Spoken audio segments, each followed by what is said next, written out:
parce que j'ai baigné toute mon enfance dans toute cette histoire, dans la mesure où mon père, algérien, était journaliste au procès de Nuremberg. C'était le seul journaliste français qui avait voulu y aller. Il était journaliste à l'Écho d'Alger et aucun Français n'avait voulu se déplacer en disant cette histoire, ça ne nous regarde pas. Aucun Français d'Algérie? Aucun Français d'Algérie, oui. Mais comment il s'appelait? Noureddin Abar. Il a écrit d'ailleurs un livre qui s'appelle Je hais les trains de Ipswich. Il était très ami épistolaire avec Elie Wiesel et il parlait souvent de ce sujet-là. Et moi j'ai baigné toute mon enfance dans ce contexte. Et Elie Wiesel et lui disaient le problème ne fait que commencer en parlant d'Israël et de la Palestine. Et je crois que les conséquences de ce qui se passe à l'heure actuelle, c'est pour ça que je pense que c'est fondamental votre rôle et votre prise de position. Je crois que les conséquences à l'heure actuelle, on les vit déjà dans toute cette montée de la folie de l'islamisme extrémiste sont une partie des conséquences du silence en Israël d'un certain nombre de gens. Je pense que c'est pour ça que c'est fondamental qu'il y ait des gens comme vous qui preniez position, parce qu'il n'y a que vous qui changerez la donne.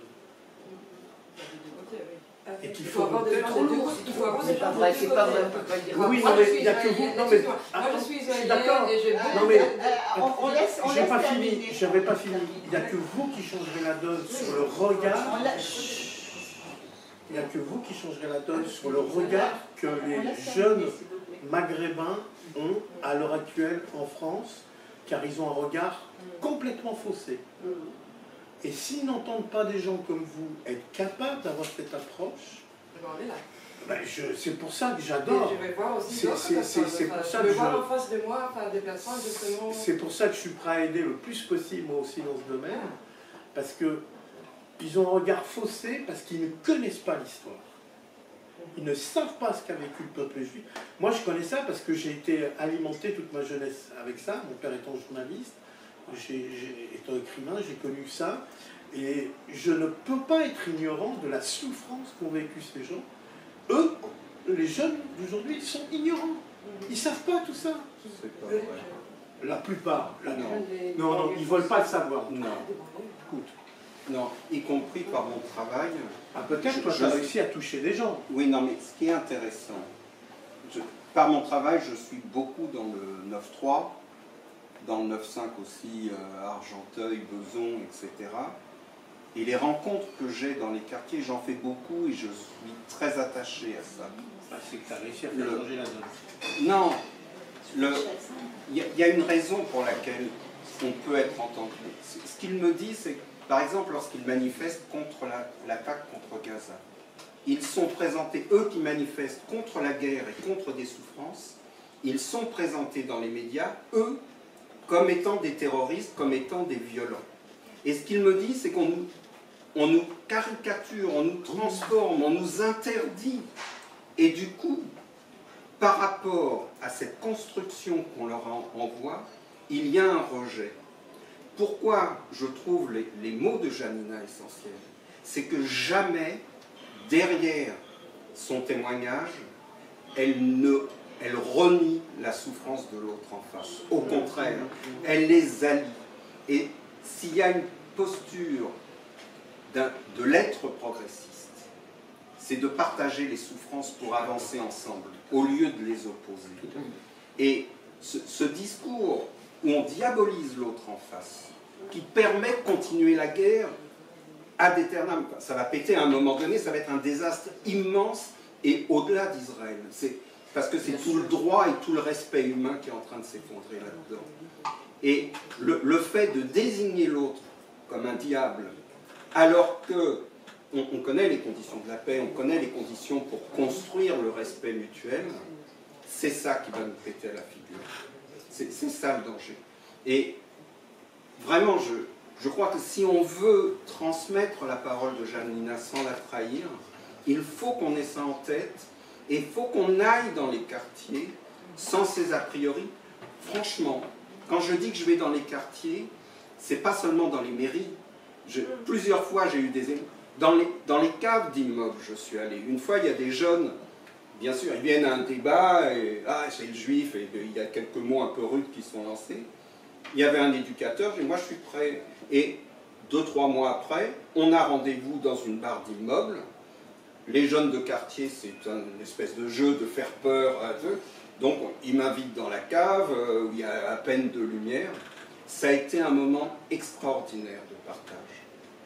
Parce qu'ils ne sont pas dans la négation de la Shoah, ils sont dans écouter notre souffrance. Et pour dire à quel point c'est important. Moi, je l'ai découvert. Non, c'est la majorité, la grosse majorité.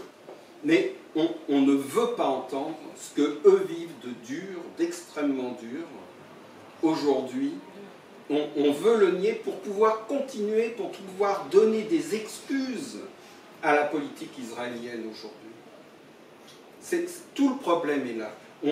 On connaît les conditions du traité de paix avec les deux pays, on connaît les frontières, on ne le fait pas, on fabrique toutes les oppressions et derrière on en paye le prix. Et si on efface ça, effectivement on va au désastre. Merci. Je suis en train de faire un papier justement sur Nuremberg, ça tombe bien. La FNDIRP, à l'occasion du 40e anniversaire du procès de Nuremberg, faisait un colloque avec à l'UNESCO, enfin non, au Sénat. Elle organisait ça avec la Croix-Rouge française. Et Maître Norman intervenait, bon, je sais pas. Et parmi les gens qui témoignaient, qui avaient assisté au procès de Nuremberg, il y a Casamayor qui a dit un truc assez extraordinaire. Il parle d'une négation et même du soutien apporté par les gouvernements de l'époque au fascisme, en illustrant ça avec le Paris Match. Paris Match qui a fait une série de publications avec des chapeaux dithyrambiques sur Mein Kampf en 1938. Parallèlement, il y a Romain Rolland qui fait la préface d'un bouquin Mein Kampf, préfacé par les mouvements antifascistes issus d'Amsterdam Pleyel, et qui nous invite à le lire autrement, ce Mein Kampf. Mais enfin, c'était dans les débats, et les gouvernements, ils ont signé, ils ont fabriqué l'Anschluss. Et ça, c'est aussi un déni, c'est si on ne reconnaît pas l'histoire, si on ne le regarde pas avec la charge d'idéologie aussi, hein, de deux côtés, parce qu'il fallait écrire l'histoire au moment de la guerre froide. Au moment de la guerre froide, il y a eu Nuremberg, et tout de suite après, il y a eu la guerre froide. Et tout de suite après, la justice internationale, elle s'est mise en place. Aujourd'hui, on en arrive au tribunal de La Haye, c'est bien. Il faut continuer à rêver, il faut continuer à résister dans le déséquilibre de la marche, avec l'espoir d'un côté et l'action de l'autre. Et le courage que ces amis ont eu, on doit en être digne. Et il faut qu'on le propage, ce courage et cette lucidité.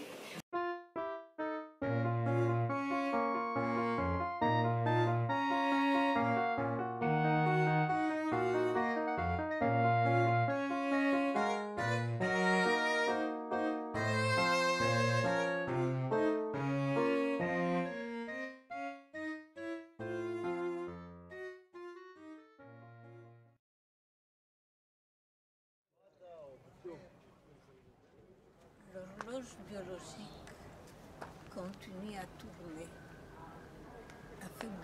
affaiblissant la vue et la ouïe, et effaçant la mémoire.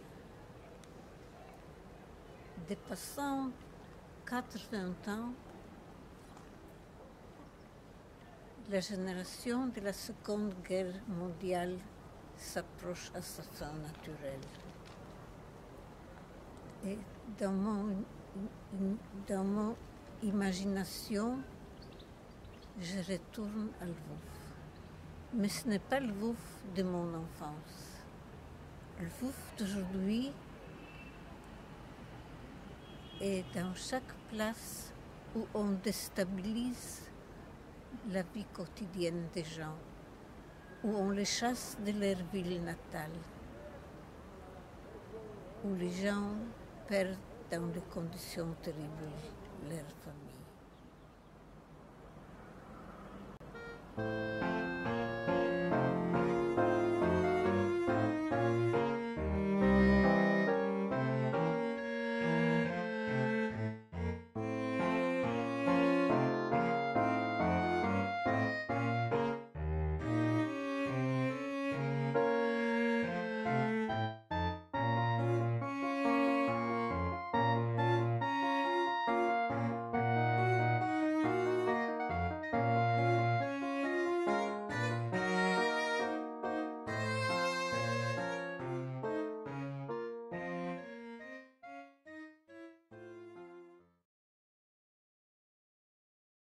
Donc Star est pleinement engagé en faveur de la paix, pleinement engagé en faveur du dialogue, en faveur de l'émancipation et aussi en faveur aussi de la justice, et plus prioritairement de la justice envers les peuples les plus opprimés.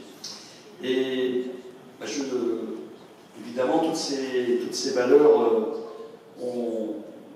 évoquent beaucoup de choses pour Janina. Et vraiment, je suis particulièrement ravi, honoré et aussi ému de recevoir Janina Altman parmi nous. Janina a déclaré un jour mon Lwów, donc la ville dont elle est originaire de Pologne, n'a pas de localisation géographique précise. Aujourd'hui, il se trouve dans n'importe quel lieu où vivent des hommes et des femmes dont l'existence est déstabilisée. Évidemment, elle s'inscrit dans une démarche humaniste, une démarche progressiste qui ne se soucie pas de l'origine de tel ou tel individu, mais qui porte avec force, avec conviction, avec détermination, que tout être humain a le droit à la préservation à la fois de sa dignité, de son respect et bien évidemment de ses droits fondamentaux. Et son combat, elle le mène en faisant vivre la mémoire, en effet, des victimes de la Seconde Guerre mondiale, mais elle le mène aussi en s'engageant pleinement aujourd'hui et depuis de très nombreuses années contre toutes les formes de discrimination, contre toutes les formes d'injustice, contre l'apartheid que nous connaissons encore malheureusement dans les territoires occupés, que nous avons aussi connu, nous étions ici dans la salle beaucoup à militer il y a quelques années contre la... Aujourd'hui est un beau jour, un jour magnifique, un jour pour nous, humains à la passion d'humanité, un jour de solidarité sans limite. C'est cette solidarité qui nous rend humainement possible d'évoquer l'impossible souffrance, les impossibles souffrances. Ensemble, nous pouvons entendre nos différentes douleurs pour en faire quelque chose de beau, d'espoir, de partage, pour construire de l'humain. Janina est venue à Stein pour soutenir le juste engagement de la mairie, de son maire, et pour partager un témoignage qui devrait faire de nous tous des sages. Janina, cette petite fille, cette toute petite fille dans la tourmente de la guerre, son père tout de suite assassiné pour avoir refusé d'obéir aux nazis, sa mère au désespoir de la violence de la vie dans le ghetto qui se suicide. Janina, l'enfant de 12 ans, logée, parquée dans la maison qui jouxte la dune où sont chaque jour traînés des hommes du ghetto pour être tués. La détonation qui éclate partout dans la maison. Et il y a Janina, la petite fille de 12 ans, dans les sous-sols, qui crie ses poèmes. La douleur, l'immense douleur, cette douleur au plus profond de ceux qui sont passés par là. Je pense aussi à Liliane, qui est présente parmi nous, l'enfant caché. Liliane, grand-mère, qui pleure toujours ses parents arrachés, assassinés par les nazis parce que juifs. La douleur, comment mesurer la douleur, avec quelles règles? Les douleurs sont sœurs, celles de ces deux jeunes rencontrés à Argenteuil. Un homme, une femme, algériens, émus aux larmes à l'évocation de ce qu'ont vécu leurs parents pendant la guerre de libération. C'était lors de la projection du film 10 484. Je ne suis pas certain du chiffre. Mais aussi ces descendants d'esclaves portant tout le poids des souffrances de leurs aïeux. Et puis le sort des Palestiniens. Comme Janina voit très tôt ce qui qu'il se passe en Israël, comme elle s'interroge puis s'engage. Janina, l'éternelle petite fille, a l'immense courage, qui crie, qui s'insurge, qui manifeste. Lvov est partout, dans chaque place où on chasse un peuple. Lvov, la ville de ses 12 ans. Et de toute sa taille d'immense dame, elle se lève, toujours sans concession au poids des ans, la puissance de la vie. Comment dire mon admiration? Dans cette époque où l'histoire juive est envahie par la sanglante politique israélienne, dans ce moment où il est plus dur que jamais de dessiner mon identité juive, cette identité que je veux communiquer à mon fils, il y a Janina. Janina, la juive, l'israélienne, l'humaine, la solidaire de tous les êtres humains qui souffrent, l'exemple, le symbole, la beauté de l'espoir.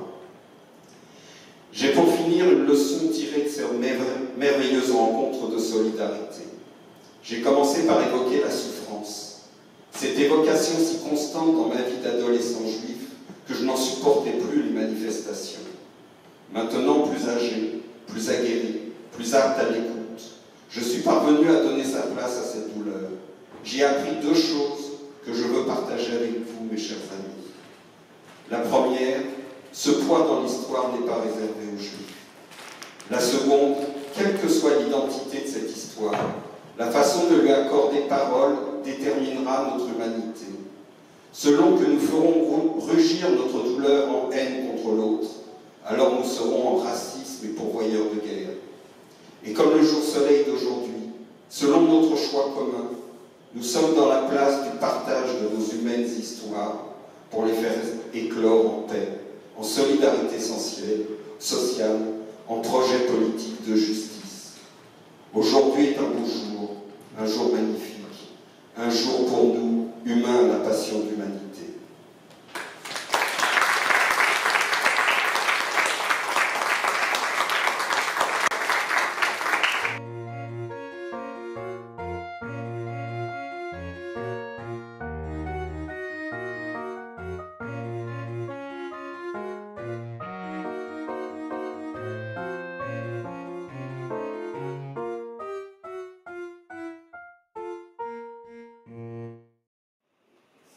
C'est un poème à ma maman.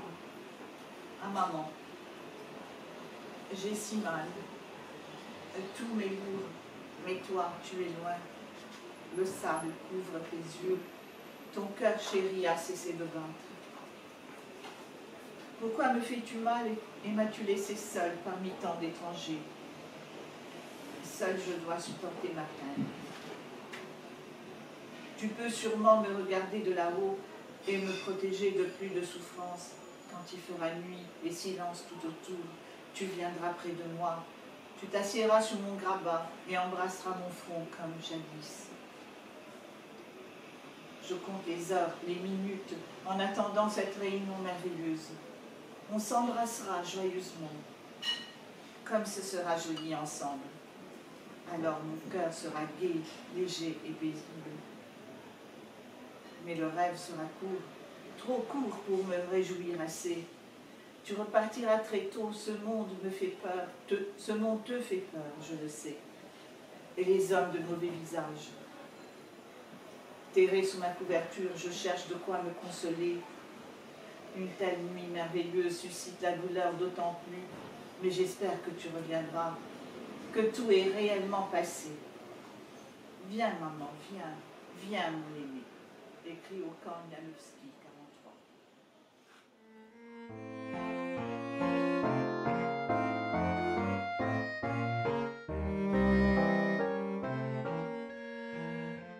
Et moi j'ai deux souvenirs. Le premier souvenir, il y a plus de 10 ans, il y a un certain nombre d'entre autres, mais un certain nombre étaient ici présents, nous avions reçu ici à Stein une délégation de jeunes Palestiniens. Et dans le programme, c'était, je crois, le cinquantenaire ou soixantenaire, je dirais, de l'existence du camp de Buchenwald. Et dans le programme, avec des anciens résistants danois, je pense en particulier avec Pierre Tignard, avec Michel était parmi nous, nous avons décidé de partir un quart complet en Allemagne pour aller visiter le camp de Buchenwald avec des jeunes Palestiniens.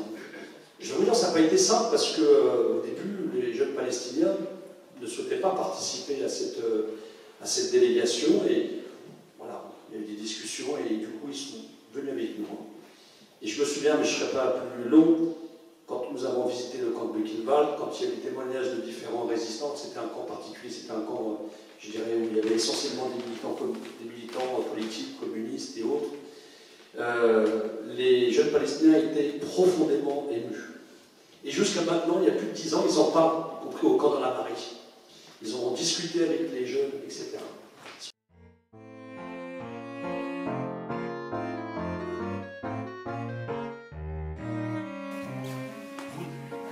Vous ne craignez pas, justement, en introduisant le drame palestinien, juste en préambule de votre film, provoquer une espèce de concurrence des mémoires, faire de l'égalisation de drames, de choses qui ne sont pas du tout comparables, et finalement, je trouve que là, c'est peut-être pas trop bien. Donc j'ai vu que vous aviez aussi un engagement particulier qui est apparu par rapport à la paix, par rapport... Qu'est-ce que votre histoire a apporté à cet engagement? Comment, voilà, comment ça s'explique? Est-ce que vous êtes rare et pourquoi? J'étais sauvée par les Polonais. Il y avait parmi les Polonais des gens qui faisaient dénonciation, mais il y avait des Polonais qui étaient aux Juifs, qui risquaient leur propre vie, qui étaient tués même par les Allemands. Et ma dette vers ces Polonais, je sens que je dois les rendre envers les Palestiniens, que ça m'oblige. Je ne peux pas faire beaucoup, surtout maintenant. Mais par exemple, j'ai essayé de vendre l'huile d'olive qui était produite dans le territoire et de les vendre en Israël. C'était une aide bien pratique.